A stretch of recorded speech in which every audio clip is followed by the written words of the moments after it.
Gadis barbar pilihan Ustadz tampan. Bab 022. Yulia, sebenarnya kamu ada di mana? Tolong maafkan saya akan kelalaian saya menjagamu. Ya Allah, permudahkanlah saya untuk menemukan istri saya. Di tempat yang masih asing ini, pasti istri saya ketakutan. Maaf saya tidak becus menjaga istri saya sendiri. Ustadz Ikram terus menyalahkan dirinya sendiri. Selalu seperti ini. Ia tidak bisa melihat keadaan sekitar dan fokus pada kepanikan yang terjadi. Menyetir sambil menatap ke sisi jalan berharap sosok istrinya ia temukan. Ikram terus mencari keberadaan istrinya itu tanpa menyerah. Doa dia panjatkan dalam hati agar Allah segera mempermudahkannya dalam mencari istrinya. Lindungilah istri saya, ya Allah. Segera pertemukan saya dengannya, saya mohon. Hati saya sangat cemas memikirkan keadaan istri saya sekarang. Sementara di tempat Yulia sekarang, dia dengan kaki pincang sambil memegangi. Perutnya berjalan tanpa tahu arah. Dirinya seperti orang gila yang tidak kenali siapapun di tempat ini. Padahal tempat ini sering ia lewati. Sekarang ia sangat asing dengan apapun yang dia lihat, bahkan dengan dirinya sendiri pun terasa asing. Kemana Yulia Aureta Nazira yang kuat dan selalu ceria? Kenapa sekarang dirinya malah sedih? Sial, gue benci lemah. Teriaknya menendam botol minuman di dekatnya dengan perasaan marah. Katanya Ustadz Ikram akan melindungi gue, tapi apa? Semua pria cuman bisa bicara omong kosong.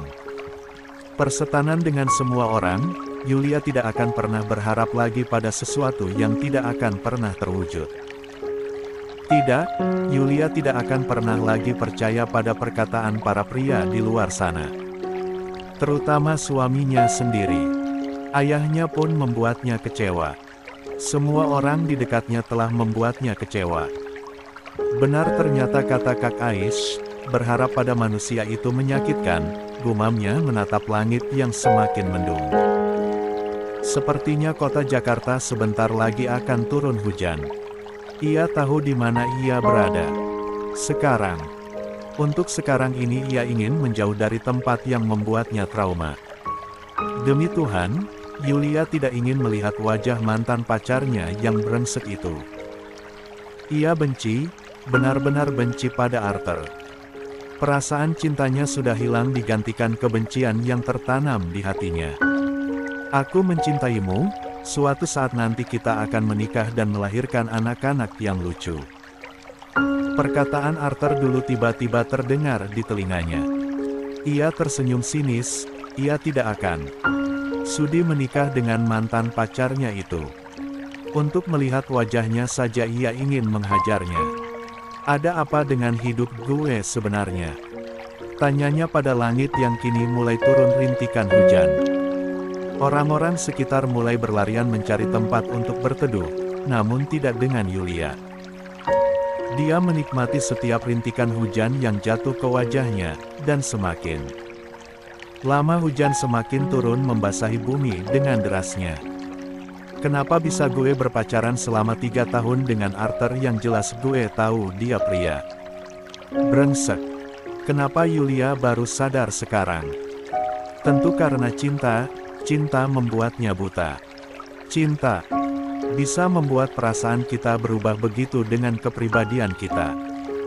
Cinta tidak salah, hanya saja kita yang membuat cinta itu sendiri menjadi jahat akan perbuatan kita sendiri.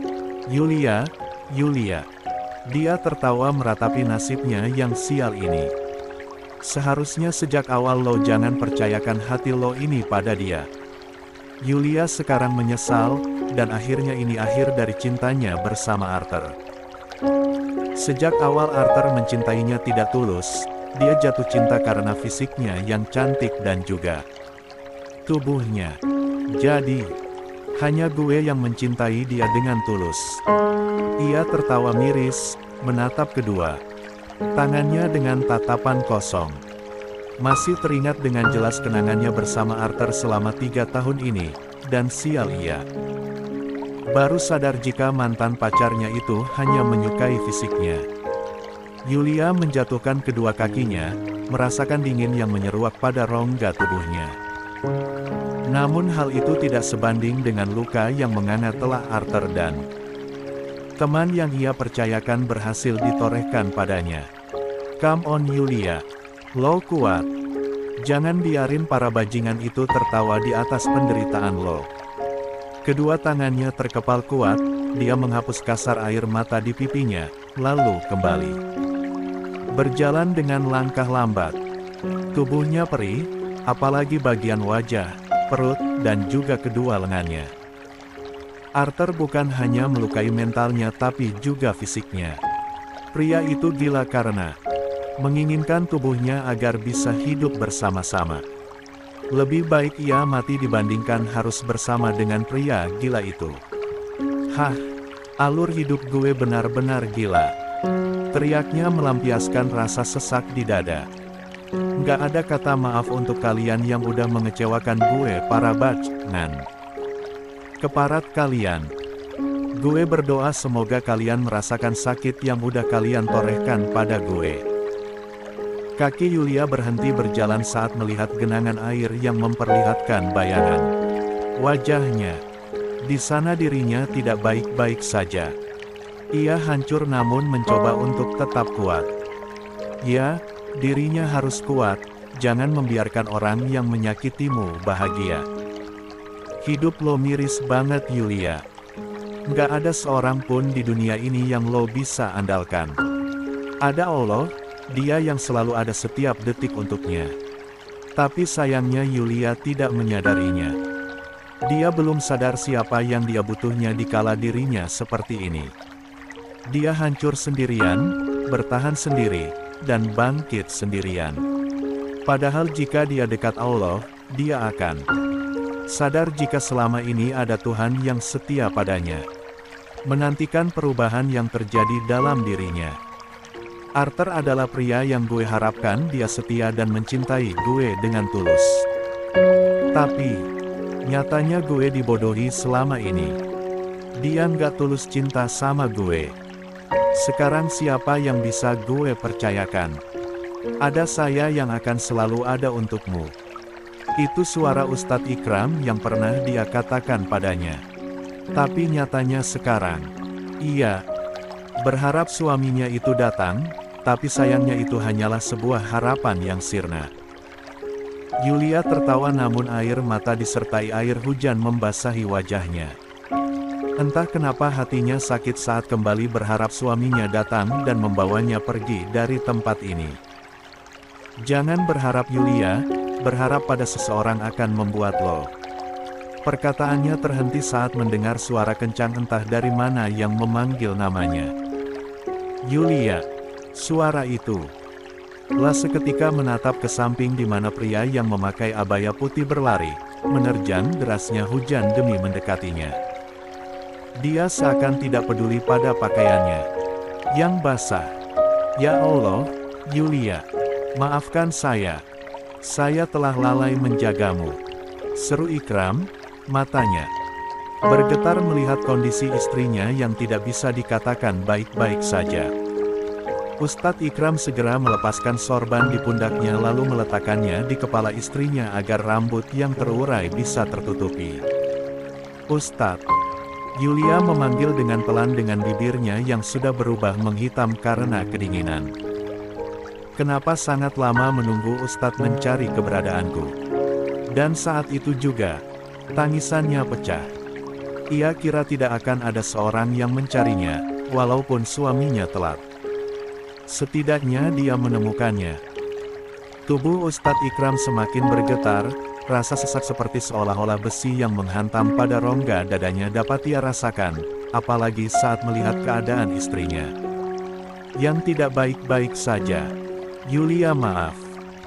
Yulia menggeleng pelan lalu menghapus air matanya, dia menatap kedua kaki polosnya yang terluka. Maaf untuk apa? Untuk semuanya. Maaf pergi tanpa pamit dan membuatmu seperti ini. Yulia terkekeh pelan lalu memegang dada bidang suaminya agar tubuhnya tidak kehilangan keseimbangan. Entah kenapa pandangannya kini memburam. Kenapa orang dengan mudah meminta maaf? Padahal mereka tidak tahu maaf mereka tidak akan pernah mengembalikan keadaan yang sudah terjadi. Lirihnya menatap kecewa pada suaminya ini. Aku benci pria yang dengan mudah meminta maaf.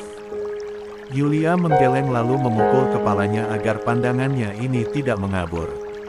Tidak, semuanya ini salahku bukan salah Ustadz. Aku di sini yang salah atas perbuatanku sendiri. Kesalahan Ustadz hanya pergi dan kepergian Ustadz membuatku harus menerima semua ini.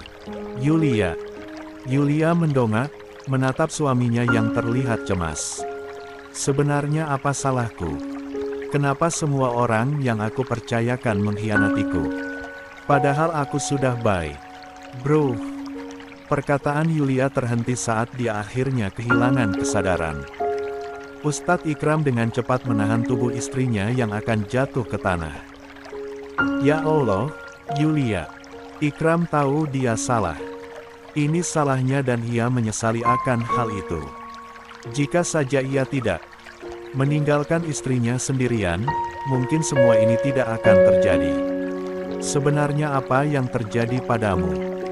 Kenapa saya menemukanmu sudah dalam kondisi tidak baik-baik saja? Wajah Yulia penuh luka lebam, kedua tangannya pun memar seperti habis diikat dan istrinya mencoba untuk melepaskan ikatannya. Bukan hanya itu saja kakinya serta tubuh bagian yang lain pun ikut terluka. Yulia seperti habis dipukul oleh seseorang, dan ia tidak tahu siapa orang tersebut. Jikapun tahu, ia akan langsung memberikan pelajaran yang setimpal. Ia tahu kekerasan bukanlah solusi, malahan semakin memperumit keadaan, tapi lihat istrinya ditemukan dalam kondisi penuh luka membuatnya marah. Tolong bangun, Yulia. Jangan seperti ini, saya mohon. Saya benar-benar mencemaskanmu, lirihnya memegangi satu tangan istrinya kuat-kuat. Maafkan saya Yulia. Sungguh maafkan saya. Dia menangis, padahal Ustadz Ikram tipe orang yang tidak mudah untuk mengeluarkan air matanya. Perkataan saya hanyalah omong kosong semata, nyatanya saya tidak bisa melindungimu. Saya gagal menjadi suami yang baik untuk kamu. Ini sudah sore, tapi Yulia belum juga terbangun dari pingsannya. Beberapa jam lalu Ustadz Ikram panik melihat istrinya pingsan, dan ia segera membawanya ke rumah sakit terdekat, rumah sakit yang sama di mana abinya dirawat. Dan kini istrinya dirawat di ruangan tak jauh dengan ruangan abinya. Istrimu akan baik-baik saja, Kram, ucap Gus Hilmi menepuk pundak adiknya yang merasakan kesedihan, mercon untuk menguatkan. Setelah abi mereka masuk ke rumah sakit, Yulia pun ikut menyusul. Ikram tidak sanggup jika dua orang yang ia sayangi sekaligus harus terbaring di berangkar rumah sakit. Wardah akan segera datang ke sini untuk menunggu istrimu. Sekarang kamu ambil wudhu lalu salat asyar. Doakan yang terbaik untuk istrimu, juga kesembuhan abi. Ikram mengusap wajahnya lalu dia mengangguk. Ikram butuh ketenangan hati dan salat adalah jawabannya. Gus Hilmi memberikan seulas senyuman hangatnya, dia mengangguk membenarkan dan kembali menepuk pundak adiknya ini. Jika istrimu sadar, abang akan segera memberikan kamu kabar. Sekarang pergilah ke musola di rumah sakit ini lalu adukan isi hatimu pada Sang Pencipta. Ustadz Ikram berdiri, dia menaikkan selimut untuk istrinya lalu mengelus pipinya yang lebam dengan lembut. Cepatlah sadar lalu kembali menjadi Yulia yang saya kenal, bisiknya tepat di telinga kiri istrinya. Sesaat kemudian dia mencium keningnya sambil membaca doa agar istrinya selalu baik-baik saja. Assalamualaikum, salam Ning Wardah yang baru saja datang, membuka pintu ruang rawat di mana adik iparnya berada. Waalaikumsalam, jawab Gus Hilmi dan Ustadz Ikram. Maaf telat, Tadi Unaya nangis mau ikut ke rumah sakit. Tapi akhirnya berhasil ditenangin sama santri dalam. Ikram mengangguk dengap wajah datarnya. Tolong jaga istri Ikram teh. Ikram mau salat dulu. Ning Wardah mengangguk sambil memberikan senyuman kecil. Yulia akan baik-baik saja, dik ipar. Kekhek. Memang mengherankan, Yulia terlahir dari keluarga yang agamis tapi dirinya sendiri yang sangat nakal. Hobi balapan motor, pacaran dan melanggar perintah dari Allah. Untuk salat pun dia harus dipaksa oleh keluarganya, bukan inisiatif sendiri. Kakeknya mengenal dekat para kiai, juga ustadz-ustadz serta para ulama lainnya. Tentu karena kakeknya dulu selalu memberikan uang sumbangan kepada para pesantren. Terutama pesantren Ar-Rahman, hingga kakeknya mengenal dekat keluarga dari almarhum Kiai Rahman. Dan saking dekatnya sang kakek dan Kiai Rahman sebelum meninggal, memberikan wasiat agar salah satu cucu-cucu mereka harus ada yang berjodoh. Abinya juga, Daneswara pria yang agamis karena didikan dari kakeknya. Bunda Sarah juga terlahir dari keluarga kaya raya, tapi dia juga sangat taat pada agama. Selalu menyumbangkan sebagian harta kekayaannya pada orang-orang yang tidak mampu. Kak Aisyah, dia didik dengan sangat baik oleh ayah dan bunda hingga sekarang ilmu agamanya pun pasti sudah tinggi. Hebatnya dia seorang hafizah, perempuan yang telah menghafal Al-Quran dan kini menjadi ustazah di pesantren An-Nur. Tapi dirinya, ia juga dididik oleh ayah dan bunda serta uminya sebelum meninggal dunia dengan sangat baik. Ia pernah menjadi perempuan seperti kakaknya, walaupun sifat nakalnya sudah ada dalam dirinya sejak kecil. Namun karena kematian uminya 10 tahun lalu, membuatnya merubahnya semakin menjadi gadis nakal. Telah kecewa karena uminya yang sangat ia sayangi harus pergi secepat itu di saat ia masih membutuhkan sosok ibu kandung. Walaupun Bunda Sarah selalu ada untuknya, dia tidak bisa menggantikan uminya. Ia menjadi anak nakal, pembangkang, dan juga melanggar apa yang sudah diperintahkan oleh Allah di hari itu. Kekecewaan yang sangat besar karena Tuhan telah merebut uminya membuatnya berubah. Walaupun keluarganya mencoba untuk mengembalikan dirinya ke yang lama, mereka tidak akan bisa. Ia sendiri yang menentang untuk berubah, ia ingin memberontak. Menjadi dirinya yang bebas, tanpa kekangan. Dan perubahan yang seperti ini sangat menyenangkan. Hanya karena kecewa akan kematian uminya, Yulia berubah seperti ini. Tapi bukan hanya itu saja, dirinya ingin menjadi gadis yang asing dan berbeda. Ayahnya, Daneswara adalah seorang pengusaha. Dia memiliki perusahaan raksasa di kota ini dan tentu saja perusahaan itu sudah terkenal di mana-mana. Sedangkan Bunda Sarah terlahir di keluarga pengusaha juga, dia memiliki toko kue terkenal dan sampai sekarang bisnisnya itu masih tetap bertahan dan berjalan dengan lancar. Sedangkan uminya, Umi Fatimah hanyalah perempuan miskin yang terlahir dari ayah yang jualan es buah. Uminya terpaksa menikah dengan Daneswara atas wasiat, menjadi istri kedua, memadu Bunda Sarah yang hatinya benar-benar tulus.